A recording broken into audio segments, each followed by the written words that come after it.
नमस्कार दोस्तों, मैं आशीष तिवारी। मेरे चैनल केसीएस विजन में आपका स्वागत है। आज के इस वीडियो में हम सीखेंगे कि सीपी प्लस के डीवीआर या एनवीआर में यूज़र परमिशन कैसे सेट करते हैं और इसका क्या फ़ायदा होता है। पहले हम आपको बताना चाहेंगे यूज़र परमिशन क्या होता है। दोस्तों, डीवीआर या एनवीआर में यूज़र परमिशन का मतलब होता है कि आप अलग अलग लोगों को अलग अलग एक्सेस दे सकते हैं।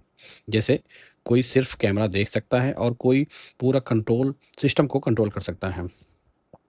और इसमें हमें सबसे पहले यूज़र क्रिएट करना पड़ता है। और इस वीडियो में हम आपको यूज़र बनाने से लेके परमिशन देने तक कवर करेंगे कि परमिशन देने से हमें क्या-क्या फ़ायदा होता है। जैसे कि हम जिस यूज़र को लाइव का परमिशन देंगे वो लाइव देख सकता है, प्लेबैक का, बैकअप का या सेटिंग का। तो इसमें 3 तरह के यूज़र्स होते हैं। जैसे एक एडमिन है जो कि फुल कंट्रोल करता है सिस्टम को। दूसरा ऑपरेटर होता है जो कि एक लिमिटेड कंट्रोल करता है। और तीसरा व्यूअर होता है जो कि सिर्फ लाइव व्यू देख सकता है। तो वीडियो में बने रहें। अगला हम आपको स्टेप टू स्टेप प्रोसेस बता रहे हैं कैसे यूज़र परमिशन देना चाहिए और कैसे आप अपने वीडियो को सेव कर सकते हैं अपने सिस्टम को। किसी को भी अगर आप एक्सेस देते हैं तो आपका सिस्टम कैसे सेफ रहेगा। चलिए वीडियो में बने रहें। दोस्तों, आपने अभी तक वीडियो में बने रहें उसके लिए दिल से धन्यवाद दे रहे हैं आपको। और जैसा कि आप स्क्रीन पे देख पा रहे हैं कि हमारे पास 4 चैनल का सीपी प्लस का डीवीआर है और आज हम इस पे सीखने वाले हैं कि हम यूज़र परमिशन कैसे दें। यूज़र परमिशन का जैसे कि हमने अभी तक आपको बताया कि यूज़र किस लिए दिया जाता है, तो हम आपको आगे प्रैक्टिकली हम बताने जा रहे हैं कि ये कैसे यूज़र बनाएंगे और कैसे हम इसको परमिशन देंगे यूज़र को। तो मेन राइट क्लिक करके मेन मेनू पे जाएंगे। यहाँ पे हमारे पास टैब खुल जाते हैं। तो यहाँ पे हमारे पास अकाउंट्स का एक टैब होता है, उस पर क्लिक करेंगे। उसके बाद फर्स्ट टैब आता है यूज़र का, उसको क्लिक करेंगे। यहाँ पे आप देखेंगे बाय डिफ़ॉल्ट जो है वो एडमिन यूज़र डिवाइस के साथ बना हुआ आता है। हम इसमें अपने अकॉर्डिंग ऐड ऑन कर सकते हैं, यानी हमें अपने सिस्टम को 5 लोगों को, 10 लोगों को, 20 लोगों को एक्सेस करने के लिए देना है तो हम इसको दे सकते हैं। हम पर्टिकुलर एक एक व्यक्ति का यूज़र आईडी बना के उनको हम यूज़ करने के लिए दे सकते हैं। अब यूज़ करने के लिए जो हम देंगे उनको हम परमिशन दे सकते हैं कि क्या आप 2 कैमरे का लाइव देखें, 3 कैमरे का प्लेबैक देखें। हम नंबर वाइज भी उसमें से घटा सकते हैं, बढ़ा सकते हैं। जो हमारा यूज़र एडमिन यूज़र होता है उस यूज़र के पास कंप्लीट अथॉरिटी होता है। वो किसी भी डीवीआर के अंदर कोई भी चेंजेस कर सकता है, लेकिन जो यूज़र होता है, जो परमिशन एडमिन यहाँ पे हम साइन करेंगे उनको, वही वो चेंजेस कर सकते हैं। चाहे वो लाइव देखना हो, चाहे वो प्लेबैक पेन ड्राइव में लेना हो, या फुटेज में निकालना हो, या कह सकते हैं कोई सेटिंग करना हो। तो ये हम टोटली डिपेंड करता है यूज़र पे जो हम परमिशन देंगे। तो हम यहाँ पे एक यूज़र बनाएंगे। एक यूज़र का नाम कुछ भी रख सकते हैं। तो सपोज़ कीजिए हमारे एक ऑफिस में एक एम्प्लॉइज़ हैं, हम उनको देना चाह रहे हैं।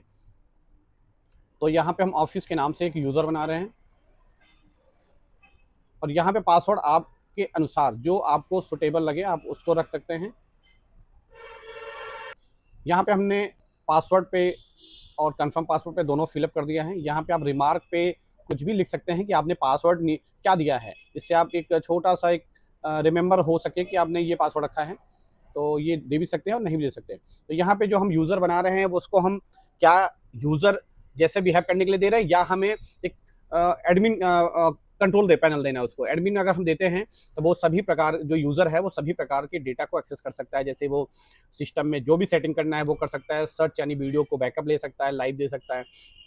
तो हम यहाँ पहले बात करेंगे कि बाय डिफ़ॉल्ट एडमिन जो है वो फुल कंट्रोल के साथ काम करता है। तो एडमिन जो ऑलरेडी यूज़र है, तो हमें एक यूज़र कॉमन यूज़र जो बनाना है, तो यहाँ पे हमें ग्रुप पे क्लिक करके एक यूज़र सेलेक्ट करना है। तो जैसा आपने देखा यहाँ पे एडमिन पे सभी प्रकार के टिक थे। जैसे आपके ऑल टिक थे, accounts, storage, security, systems, events, backup, system info, network maintenance, annual control जो है, मैनुअल जो कंट्रोल होता है, कैमरा। यानी हम इस यूज़र को अगर हम चाहें तो परमिशन दे सकते हैं। तो अब हम यहाँ पे यूज़र पे क्लिक करेंगे और हमसे ये पूछ रहा है कि क्या आप ऑल परमिशन देना चाहते हैं या कुछ मैनुअल, यानी कुछ कुछ ही कंट्रोल देना चाहते हैं। तो हमारे पास यहाँ मैनुअल कंट्रोल पे हम टिक करेंगे और यहाँ पे हम सर्च पे जाएंगे। तो सर्च पे क्या वो यूज़र, वो व्यक्ति कितने कैमरे को लाइव देख पाए या उसकी बैकअप देख पाए। तो यहाँ पे हम सपोज कीजिए कि हम उसको 1 नंबर और 2 नंबर दे रहे हैं, जिससे वो सर्च कर ले, यानी उसका बैकअप निकाल पाए। और हम ये चाहते हैं कि वो केवल 2 ही कैमरे का लाइव ही देखे। तो हम यहाँ पे जितने कैमरे का हम उसको परमिशन देंगे उतने का ही वो वहाँ पे सर्च और लाइव दोनों देख पाएगा। जैसा कि आप देख रहे हैं कैमरा नंबर 1 और 2 पे हमने टिक किया है और यहाँ पे हम ओके करेंगे। यूज़र हमारे सामने बन गया है और इस यूज़र को जो परमिशन हमने दिया है वो परमिशन ये है कि वो केवल 2 कैमरे का एक्सेस कर सकता है, चाहे वो प्लेबैक देखना हो, चाहे वो लाइव देखना हो। और यहाँ पे पहला ऑप्शन है सिस्टम। सिस्टम के अंदर केवल हमने उसको मैनुअल कंट्रोल दिया हुआ है, ना कि वो कैमरे के कंट्रोल कलर सेट कर सकता है, ना वो रीसेट कर सकता है, ना फॉरगेट कर सकता है, ना नेटवर्क किसी प्रकार का अपने एनवीआर डीवीआर का आईपी चेंज कर सकता है, ना वो फर्मवेयर सिस्टम से रिलेटेड कोई इन्फॉर्मेशन आपका पा सकता है, ना वो बैकअप ले सकता है। तो ये सारी चीज़ें जो हम यहाँ से अगर अनचेक कर देंगे तो वहाँ पे वो एक्सेस नहीं कर पाएगा। तो यूज़र हमने क्रिएट कर लिया। तो इसी प्रकार से जब हम अपने मोबाइल पे इस यूज़र से जब लॉगिन करेंगे तो केवल हमें 2 कैमरे का ही एक्सेस मिलेगा, वहाँ पे जो हमने एक सर्च का दिया है और लाइव का दिया है। इसके अलावा वो किसी प्रकार का कोई कंट्रोल अपने एप्लीकेशन यानी जो मोबाइल का जीसी मोब सीपी प्लस का है उस एप्लीकेशन के माध्यम से जो भी एक्सेस करना चाहेगा वो नहीं कर पाएगा, केवल 2 कैमरे का लाइव और बैकअप ही निकाल पाएगा। तो इस प्रकार से हम मल्टीपल अपने अकॉर्डिंग अपनी नीड अपनी आवश्यकता के अनुसार हम यूज़र क्रिएट कर सकते हैं, उनको अलग अलग परमिशन दे सकते हैं। इस परमिशन देने से फ़ायदा यह है कि आपका डेटा लीक नहीं होगा। कई बार ऐसा भी है, जैसे एक ऑप्शन और मैं आपको इसमें बताना चाह रहा हूँ कि आप चाहते हैं कि कोई व्यक्ति ऐसा है आपके ऑफिस में कि आप उसको टाइम वाइज देना चाहते हैं परमिशन कि वो सुबह 10 बजे से ऑफिस आता है और शाम को 5 बजे तक उसका ड्यूटी है, वो 5 बजे तक ही कैमरा वो लॉगिन करके देख पाए, उसके अन्यथा ना देख पाए। तो हम यहाँ पे सेटिंग पे क्लिक करेंगे और यहाँ पे हम टाइम सेट करेंगे। हम चाहते हैं कि जो हमारा यूज़र है वो सुबह 10 बजे से, उसका ड्यूटी जो है सुबह 10 से शाम को 5 से 7 तक है।